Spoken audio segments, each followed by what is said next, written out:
Late summer nights in the Appalachian foothills can feel as though the moon has cast a spell. Wisps of fog snaked along the old logging roads in the folds of the mountains, and unearthly screeches echoed past tree lines that never seemed to end. Folks in the region spoke in hushed tones about such nights, reluctant to admit what they believed roamed those abandoned hollows. Once in a blue moon, an outsider might catch wind of the local superstition, a cryptid hummering between spirit and creature haunting the forest glens and coves, seeking a final heir to some forgotten legacy. They called it the Hollow Wanderer. Anna Mae Campbell was initially skeptical of these tales. She'd grown up in the city, far from dusty ridges and endless canopies of oak, hickory and pine. But after her mother passed, a letter arrived from an estranged aunt who lived in a rickety cabin deep in the mountains. The letter was cryptic as could be. "Come home to the pines, Anna Mae. Your blood knows the way. I have answers you are owed." Despite her better judgment, she packed her things and drove for half a day, arriving near dusk at the only place the directions could be pointing to. A battered gate on an overgrown dirt path. A crudely painted sign said, "Campbell's Hollow." As Anna guided her car over rocks and potholes, she saw the towering silhouette of pines looming like sentinels. The moon was a mere sliver in the sky, illuminating the way with a faint, otherworldly glow. The wind whistled through high branches, sounding eerily like voices calling her name. She swallowed a sense of foreboding and pulled up outside a small, time-worn cabin. No lamp glimmered through the windows, no hint of occupancy. Only the chorus of crickets and distant whippoorwills greeted her. When she stepped out, the air grew still as if the woods took a breath. Anna's heart pounded and she paused. For a moment she thought she saw a shadow flit among the pines, but it vanished before her eyes could adjust. She retrieved a flashlight from the car, stepping gingerly around gnarled roots and fallen branches until she reached the front door. She knocked. Silence. She peered through the window. Furniture cloaked in dust sheets confirmed the place was unoccupied. Creeping dread threaded through the night. Memories of her mother's hush-hush stories from childhood returned. Strange stories of restless spirits who, by moonlight, swept through hollows to claim unsuspecting wanderers. She'd never believed them. All that changed in the moment she stepped onto the creaking porch. Inside, the cabin was stale, thick with abandonment. A single rocking chair sat near the fireplace. A bookshelf sagged under the weight of old tomes and yellowed letters. A bed in the corner was tightly made, the quilt embroidered with the same symbol she'd seen at the gate. A labyrinth of vines shaped like a coiling serpent. She switched on her flashlight, noticing footprints tracked in dust. Someone had been here recently. Her aunt's letter had sounded so urgent, yet there was no trace of her. Anna picked up a decades-old photograph from the mantelpiece. A striking man with deep-set eyes stood with a young woman who, by the shape of her jaw, might have been Anna's mother. In the background, the same cabin, but in better days. On the back, someone had written, "Blood ties run through the hollow, binding us all." The hairs on Anna's arms rose. She replaced the photo. Night deepened, and without conventional lodging or clear direction, she decided to stay in the cabin. The air was chilly, so she rummaged for blankets in a trunk near the bookshelf. Inside the trunk, tucked among old linens, she found a handwritten journal. Most of the text was scrawled, nearly illegible, but she could decipher a few lines. "They say it's older than these hills. They say we are blood-bound. The wanderer hunts for the rightful heir. Beware the full moon. Beware the sound of wood thrumming beneath your feet." She reread the words bloodbound until they pulsed in her mind. Then her eyelids sagged beneath the day's fatigue.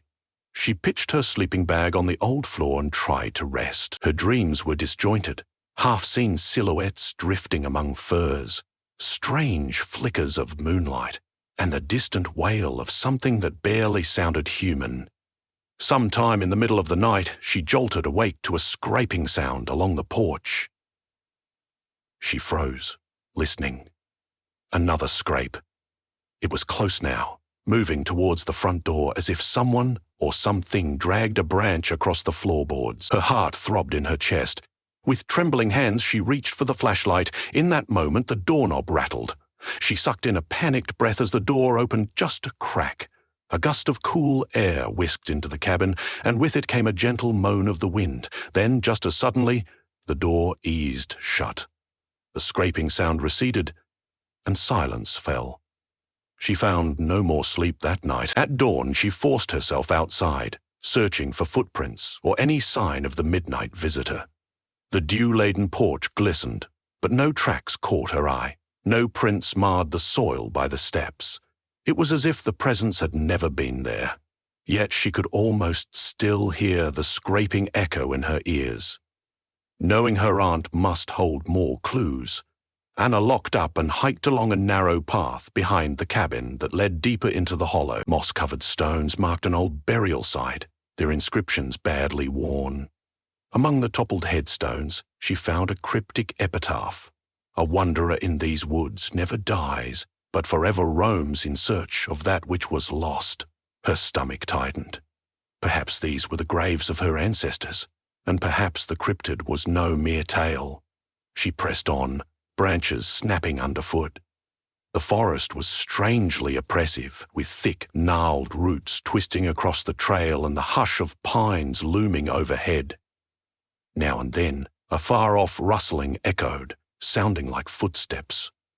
She glanced over her shoulder more than once, but saw nothing. At a fork in the path, she noticed a cedar plank sign with unreadable lettering. Following her gut, she veered left. The vegetation grew denser, and the iron-rich soil stained her boots. After nearly an hour of trudging through shadows that stretched like skeletal fingers, she reached a small clearing. There sat a low-roofed shanty that might once have been someone's humble home. Its wooden door hung by one hinge. A stone chimney jutted from the side. Plumes of swirling dust motes danced in the faint sunlight penetrating the canopy. She peeked inside. Among the debris, an old woman lay slumped in a chair, eyes closed, hair streaked with silver. "Aunt Rosie?" Anna approached cautiously. The woman's eyes fluttered open, watery grey orbs full of recognition. She tried to speak but only managed a rusty croak. Out came a faint whisper. "Anna May, you came!" Anna rushed forward, pressing a canteen to her aunt's dry lips. Rosie swallowed weakly, then grabbed Anna's hand. Her grip was sinewy and urgent. "You must leave this place," she gasped. "It's already too late. The Wanderer, it knows you're here." Anna's heart lurched. "I got your letter. I came all this way. What's happening? Where are the neighbors, the rest of the family? Why is that thing supposedly after me?" Rosie's breath rattled. "A debt in blood. Our line was cursed. The first Campbell to settle these parts bargained with it, trading mentorship in old magic for a promise that the Wanderer could claim an heir if certain conditions were not met." She coughed, then held tight to Anna's arm for support. "We were meant to uphold an ancient right blessing the land. Your mother refused, fled with you. Now that you've returned, the Wanderer is free to collect what it's owed." This was too much. Anna's pulse pounded in her ears. She recalled her mother's hushed warnings, the nightmares. "But I didn't even know about any right. I don't want anything to do with magic or curses." Rosie started to speak, then doubled over, her voice trembling. "It's not your choice, child. You can't undo your lineage. The Wanderer is bound to the land, an old spirit that roams the hollows, half man, half shadow. They say if it finds the rightful heir, it can merge its essence with that person, living on forever. Your mother broke the pact, so it hunts for the next in line." A wave of terror crashed through Anna. She glanced at the gloom outside the shanty door. Is there a way to break the curse? Rosie sank back, face ashen. "There may be. A ritual at the old stone circle beyond the pine grove. Perform it under a full moon, but the full moon is tomorrow night. You must find the circle, speak the incantation from the family's book of hours, and sever the bond. Otherwise you will be lost to the wander." Rosie's eyes drooped shut. Anna shook her gently, fear gripping her throat. "How will I find this circle? Where is the Book of Hours?" Aunt Rosie's lips parted as if to respond, but her final trembling exhalation escaped, and her body went still. Anna placed 2 fingers against Rosie's neck, finding no pulse. She swallowed back shock and sorrow. She'd come too late, but there was no time to mourn. She had to find the book and the circle before the next moonrise. She stumbled outside, heart pounding, and scanned the clearing. Her mind buzzed with frantic questions. At last, she noticed a small trunk near the broken door. Inside was a bundle of dusty cloth.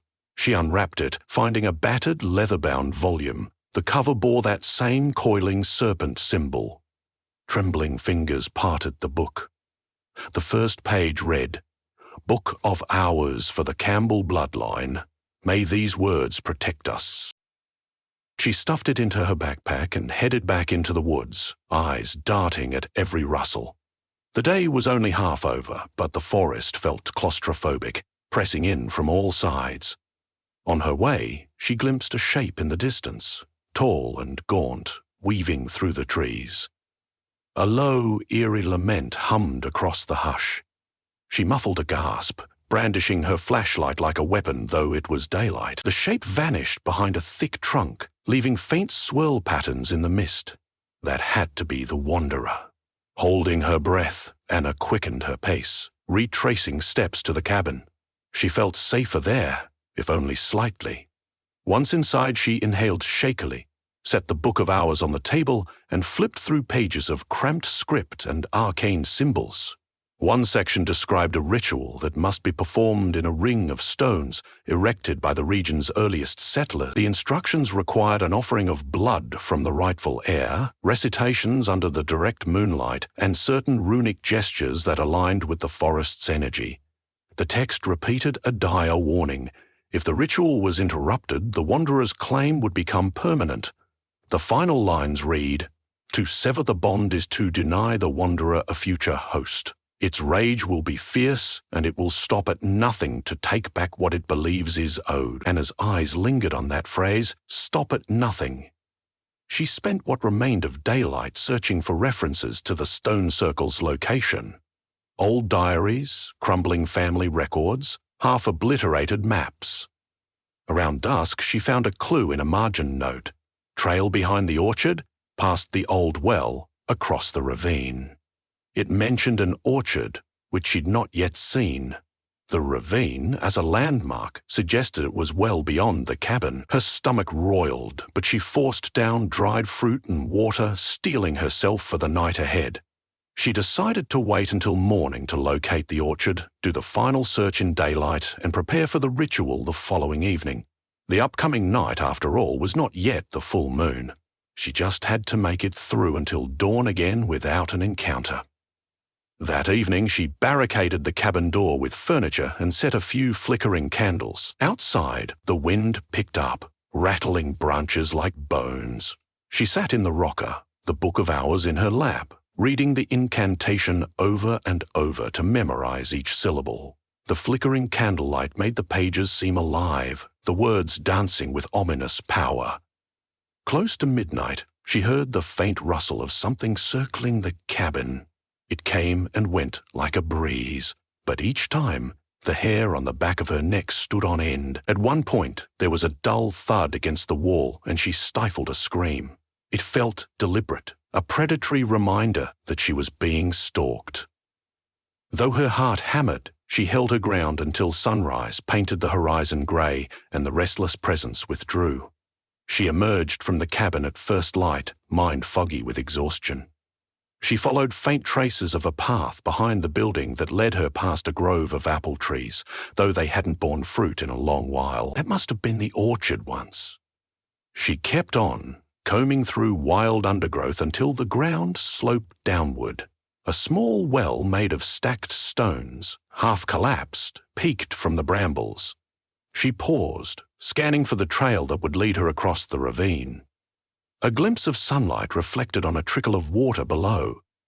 She carefully descended, pushing aside vines. At the base of the ravine, a slippery rock crossing spanned a narrow creek. On the other side, The land rose sharply, and among the clusters of pines she noticed circular stone formations. Her pulse quickened. This had to be it. She hauled herself up the embankment. The circle was smaller than she expected, perhaps 8 stones, each no taller than her hip, arranged around a flat slab. The hush here was profound, as if the forest itself held its breath. She walked the perimeter, counting each stone. Then she stood in the center, the slab under her feet, and gazed at her surroundings. If this was indeed the place, there was no time to lose. Dusk would come all too soon, bringing the full moon and the cryptid's fury. Back at the cabin she prepared. She memorized the ritual line by line, heart pounding with a mix of resolve and dread.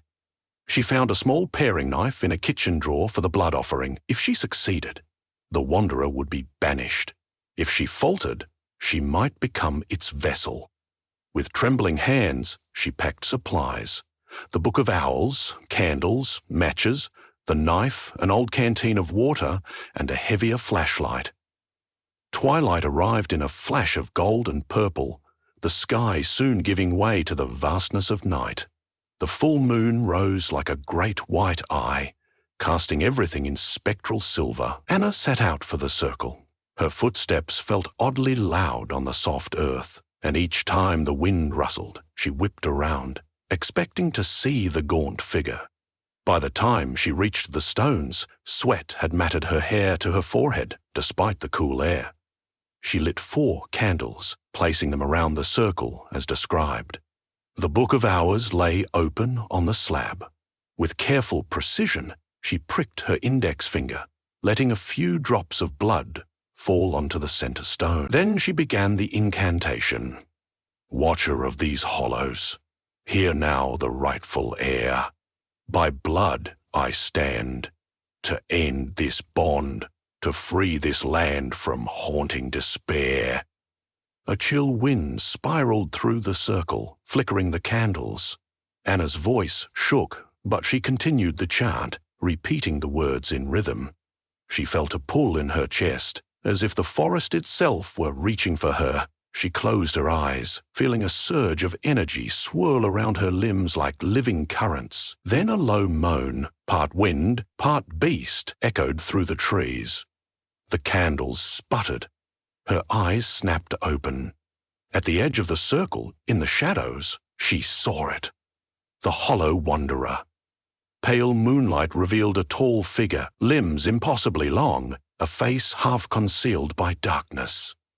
Something like smoke swirled around it, making it seem both solid and ethereal. Its hollow eyes glowed faintly, locked onto Anna. Her voice faltered, and she instinctively stepped back. The cryptid advanced, each step impossibly silent, pulling the darkness along with it. Its elongated fingers appeared sharpened, and a faint hiss issued from somewhere deep in its throat.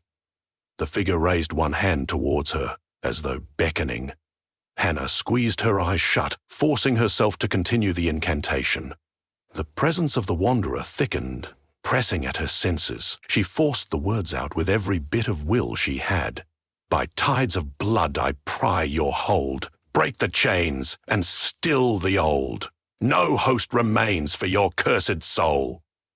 A blast of wind erupted within the circle, extinguishing 3 of her candles. Only one remained, flickering desperately. The tall figure advanced to the very rim of the stones. She had to keep it from entering the circle. With trembling fingers, she grabbed the book, recited the final lines, and pressed her bleeding finger to the page as the instructions demanded. No more shall these hills keep your lament. No more shall our blood pay the debt. Return now to the shadows, bound to roam with no heir to claim. The wanderer emitted a rasping, agonized sound. Its form flickered, as if caught in some invisible struggle. Hannah felt a force pulling at her mind like the cryptid tried to invade her thoughts. Blinking rapidly, she fought the wave of cold that threatened to knock her off her feet. Her breath steamed in front of her face. She forced herself to keep her voice steady, repeating the last line over and over. Return now to the shadows, bound to roam with no heir to claim. Hissing filled the air, and the final candle guttered. Darkness swallowed the clearing except for the moonlight. The cryptid lurched, half crossing the boundary of the stones. Anna's heart seized. If it broke through now, all was lost. Summoning every ounce of courage, she stabbed her finger down on the book one last time, letting fresh blood smear across the runes. A flash of brilliance illuminated the circle. The runes on the stone slab glowed with an eerie, pale blue light. The temperature plummeted. The wanderer thrashed at the boundary, swirling its smoky limbs in a frantic attempt to claw its way in. The presence in Anna's mind intensified, and a sharp, splitting pain lanced through her skull. She shrieked, stumbling, but she did not relinquish the book. "Return now," she croaked, tears streaming down her cheeks. "You have no claim." With a final wail that reverberated among the trees, the hollow wanderer dissolved into the swirling gloom from which it had appeared. A rush of wind whirled through the clearing, scattering leaves and snapping branches. Then, as though a door had slammed shut, the forest fell silent. The circle dimmed back to moonlit calm, and the temperature slowly rose to a brisk chill. Anna collapsed to her knees, the Book of Hours clutched against her chest. Her breath came in shuddering gasps. She trembled in the aftermath of the confrontation, mind reeling. For a few minutes, she could not stand. She only listened as the typical night sounds returned, the chirp of crickets, an owl hooting in the distance, the murmuring creak in the ravine. Eventually she rose. The circle felt oddly peaceful, as if its ancient purpose had been fulfilled. The heaviness in the air was gone. She carefully gathered the book, tucking it into her backpack, and snuffed out the scattered candle wicks. Her finger still bled slightly, but the sharp pain in her head subsided. It was over. The curse was undone. She felt it in her bones. Slowly, she made her way through the pines, down the ravine, past the orchard, until she reached the cabin. The moment she stepped onto the porch, a sense of homecoming washed over her. No longer did the building feel sinister or shrouded in unnatural gloom. Though a sorrow lingered for Aunt Rosie and the broken family lineage, Anna felt relief that the haunting presence that had tormented them for generations was banished. For the first time in 2 nights, she slept without nightmares. The only dreams she had were of a calm forest, moonlit paths, and an echoing lullaby that might have come from her mother's memory. When morning light reached through the windows, she rose, stepping outside to greet a sunrise that glowed warm and bright through the pines. The entire hollow, once suffocating with ancient dread, felt reborn. Before departing, she buried Aunt Rosie in the soft earth near the orchard, marking the grave with a makeshift wooden cross. She offered a final prayer of gratitude and peace. The Book of Hours she tucked into a safe place in the cabin, uncertain whether someone else might eventually seek it out. Part of her longed to burn it, to ensure no lingering magic remained.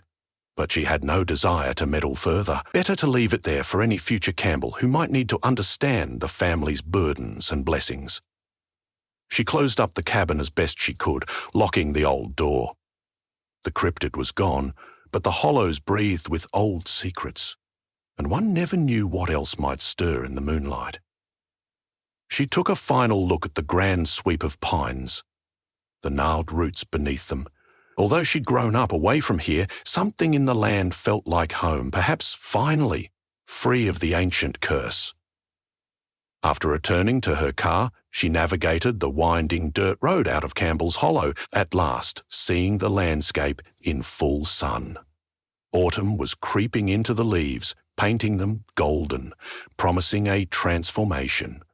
With a steady resolve, she left the cursed valley behind. In her heart, she carried the lightness of her own victory over the darkness that had stalked her bloodline for so long.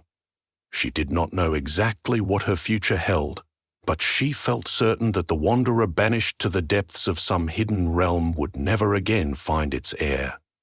A new chapter began, one in which no cryptid roamed haunted hollows seeking an unwilling legacy. The Appalachians were still steeped in lore and shadows, But for her, the old terror had faded, leaving room for a new story, one of freedom, rebirth, and a quiet hush of pines that could finally breathe easy in the moonlight.